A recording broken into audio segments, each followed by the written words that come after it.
শুরু হয়েছে শ্রাবণ মাস। ভোলা মহেশ্বরের এই জিনিসগুলি স্বপ্নে দেখলেই সুখের জীবন শুরু হবে। নমস্কার বন্ধুগণ, আমার এই ইউটিউব চ্যানেলে আপনাদের সকলকে জানাই স্বাগত। আজকের এই ভিডিওটিতে আমি আপনাদের ভগবান শিবের সঙ্গে সম্পর্কিত এমন কিছু মূল্যবান জিনিসের কথা বলবো, যা আপনারা যদি শ্রাবণ মাসে স্বপ্ন দেখতে পারেন তাহলে বুঝে নিবেন যে আপনাদের ভাগ্য বদলাতে চলেছে। তাই আজকের এই মূল্যবান ভিডিওটি অবশ্যই শেষ পর্যন্ত দেখবেন এবং কমেন্টে নিজের মন থেকে হর হর মহাদেব অবশ্যই লিখবেন। তাছাড়া ভিডিওটি নিজের বন্ধুবান্ধব তথা আত্মীয় স্বজনদের সাথে অবশ্যই শেয়ার করবেন, যাতে ওনারাও উপকৃত হতে পারেন। মানুষের জীবনে স্বপ্ন শাস্ত্রের বিশেষ গুরুত্ব রয়েছে। রাতে ঘুমানোর সময় তো কমবেশি প্রায় সকলেই স্বপ্ন দেখেন, আর সেই স্বপ্নের অর্থ জানতে তাঁরা উৎসুক হন।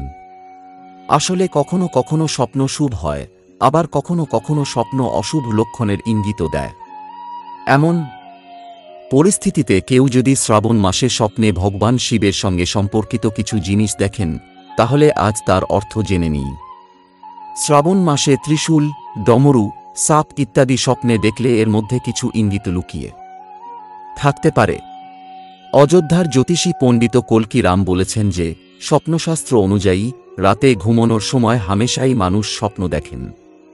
কখনো স্বপ্ন অশুভ হয় তো আবার কখনো স্বপ্ন শুভ হয়, কিন্তু স্বপ্ন অনেক ইঙ্গিত দিতে পারে। শ্রাবণ মাস শুরু হতে চলেছে। এই স্বপ্নের অর্থ হল জীবনের অসুবিধাগুলি শেষ হতে চলেছে, সেই সঙ্গে আত্মবিশ্বাসও বাড়তে চলেছে। ত্রিশূল, যদি শ্রাবণ মাসে রাতে ঘুমানোর সময় কেউ ত্রিশূলের মতো ভগবান শিবের সঙ্গে সম্পর্কিত স্বপ্ন দেখেন, তাহলে সেটি শুভ লক্ষণ হিসাবে বিবেচিত হয়। রুদ্রাক্ষ, কেউ যদি স্বপ্নে কখনো রুদ্রাক্ষ দেখেন তবে সেই স্বপ্ন স্বাস্থ্যের বিষয়ে ইঙ্গিত করবে।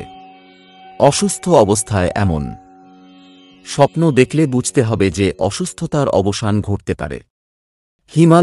হিমালয়কে ভগবান শঙ্করের বাসস্থান বলে মনে করা হয়। এমন পরিস্থিতিতে রাতে ঘুমানোর সময় যদি কেউ হিমালয়ের স্বপ্ন দেখেন, তবে সেই স্বপ্নটিকে খুব শুভ বলে গণ্য করা হয়। এর অর্থ হল জীবনে অনেক ক্ষেত্রেই সাফল্য আসতে চলেছে। চন্দ্র বা চাঁদ, বিশ্বাস অনুযায়ী ভগবান শঙ্করের মাথায় অর্ধচন্দ্র বিরাজমান। যদি কখনো নিজের স্বপ্নে একটি অর্ধচন্দ্র দেখেন, তবে এটি ইঙ্গিত দেয় যে জীবনে কিছু বড় পরিবর্তন ঘটতে চলেছে। পৌরাণিক কাহিনী অনুসারে বিষের কারণে ভোলেনাথের জ্বর শুরু হয়েছিল এবং তাকে শীতল করার জন্য চন্দ্রের মতো দেবতারা তাকে তার মাথায় চাঁদ পড়তে বলেছিলেন, যাতে তার শরীরের তাপমাত্রা স্বাভাবিক থাকে। ডমরু, কেউ যদি স্বপ্নে ডমরু দেখেন, এর অর্থ হল কিছু সুখবর আসতে চলেছে। ভবিষ্যতের ক্ষেত্রে অভিজ্ঞতা অর্জন হতে পারে। ভগবান শিব সর্বদা ডমরুকে তার হাতে ধরেন, যা মহাজাগতিক শব্দ শক্তির প্রতিনিধিত্ব করে। এটি সমগ্র মহাবিশ্বের ছন্দ। ডমরু মহাবিশ্বের সৃষ্টি ও ধ্বংসের প্রতিনিধিত্ব করে। সাপ, কেউ যদি শ্রাবণ মাসে স্বপ্নে সাপ দেখতে পান, তাহলে এই স্বপ্নটিও শুভ ফলদায়ক বলে মনে করা হয়। সাপের উল্লেখ প্রাচীন পবিত্র গ্রন্থে পাওয়া যায়। পুরাণ অনুসারে বাসুকি ছিলেন সাপের রাজা। যে সাপটি ভগবান শিবের গলায় কুণ্ডলী করে তা হল বাসুকি। ধর্মগ্রন্থ অনুসারে আদিশেষের পর কশ্যপ ও কদ্রুর ঘরে বাসুকির জন্ম হয়। ভাগ্য ফেরাতে চান, তাহলে শ্রাবণের মতো পবিত্র মাসে এই রঙের পোশাক ভুলেও পরবেন না। শ্রাবণ মাসটি ভগবান শিবের উদ্দেশ্যে উৎসর্গীকৃত বলে মনে করা হয়। যে কোনো উৎসব হলে আমরা সে অনুযায়ী পোশাক পছন্দ করে পরি। শ্রাবণের সময় বিশেষ কিছু রং ব্যবহার করা হয়। আর কিছু রং আছে যা পরলে ভগবান শিবের অসন্তুষ্টি হতে পারে। আসুন জেনে নিই শ্রাবণ মাসে কোন রঙের পোশাক পরা শুভ। কালো কাপড়, শ্রাবণ মাসে ভুল করেও কালো রং পরা উচিত নয়। আসলে কোনো ধর্মীয় অনুষ্ঠানে কালো রং না পরার পরামর্শ দেওয়া হয়। এই রঙের পোশাক পরে পুজো করা অশুভ, তাই এটি পরা নিষিদ্ধ। খাকি রঙের কাপড়, খাকি রঙের জামাকাপড় পরাও শ্রাবণ মাসে শুভ বলে মনে করা হয় না। কথিত আছে এমন রঙের পোশাক পরলে পুজোর পূর্ণ ফল পাওয়া যায় না। এমতাবস্থায় শ্রাবণ মাসে খাকি রঙের পোশাক পরিধান করা থেকে বিরত থাকতে হবে। বাদামি কাপড়, শ্রাবণ মাসে বাদামি রঙের পোশাক পরা উচিত নয়। শিব পুজোর সময় এই রঙের পোশাক পরা নিষিদ্ধ।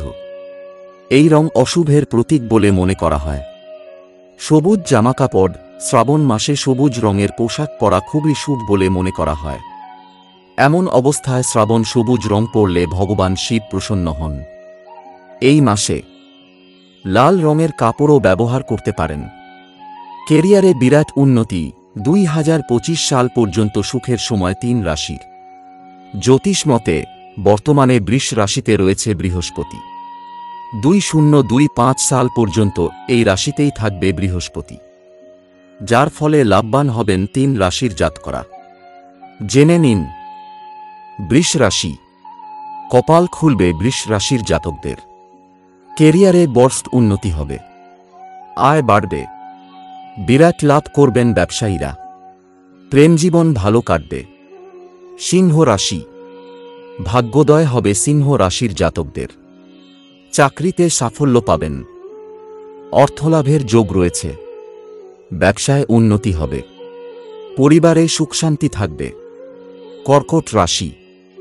লাভের মুখ দেখবেন কর্কট রাশির জাতকরা। কর্মক্ষেত্রে সাফল্য পাবেন।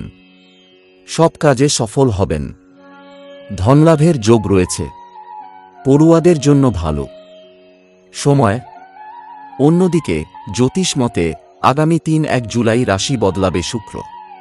সিংহ রাশিতে প্রবেশ করবে এই গ্রহ। শুক্রের গোচরে লাভের মুখ দেখবেন মেষ, সিংহ এবং মিথুন রাশির জাতকরা। জ্যোতিষ মতে আগামী 5 অগস্ট সিংহ রাশিতে উল্টো পথে ঘুরবে বুধ। এর প্রভাবে 3 রাশির জাতকদের জীবনে আসবে বিশেষ পরিবর্তন। লাভবান হবেন সিংহ, কর্কট এবং ধনু রাশির জাতকরা। জ্যোতিষ মতে আগামী 9 অক্টোবর বক্রী হবে বৃহস্পতি। 4 ফেব্রুয়ারি 2025 সাল পর্যন্ত বক্রী অবস্থায় থাকবে এই গ্রহ, যার ফলে কপাল খুলবে বৃষ, সিংহ এবং কর্কট রাশির জাতকদের। রোহিণী নক্ষত্রে বিচরণ করছে বৃহস্পতি। আগামী 20 অগস্ট পর্যন্ত এই নক্ষত্রেই থাকবে এই গ্রহ, যার ফলে ভাগ্যোদয় হবে বৃষ, সিংহ, ধনু রাশির জাতকরা। জ্যোতিষ মতে বর্তমানে মীন রাশিতে রয়েছে রাহু। 2025 সালের মে মাস পর্যন্ত এই রাশিতেই থাকবে রাহু। তারপরে রাহু কন্যা রাশিতে প্রবেশ করবে। রাহুর এহেন গোচরে লাভের মুখ দেখবেন কুম্ভ এবং মকর রাশির জাতকরা। জ্যোতিষ মতে অগস্ট মাসে সিংহ রাশিতে প্রবেশ করবে সূর্য। আগামী 6 অগস্ট সূর্যের গোচর হবে। ওই রাশিতে 2-6 সেপ্টেম্বর পর্যন্ত থাকবে সূর্য, যার প্রভাবে লাভের মুখ দেখবেন মেষ, সিংহ এবং কর্কট রাশির জাতকরা। তো এই ছিল আজকের শ্রাবণ মাসের কিছু মূল্যবান বাস্তু টিপস এবং রাশিফল। যদি ভিডিওটি ভালো লেগে থাকে তাহলে অবশ্যই একটি লাইক করবেন এবং এইরকম আরও ভিডিও দেখার জন্য আমাদের চ্যানেলটি সাবস্ক্রাইব করে রাখবেন। ধন্যবাদ।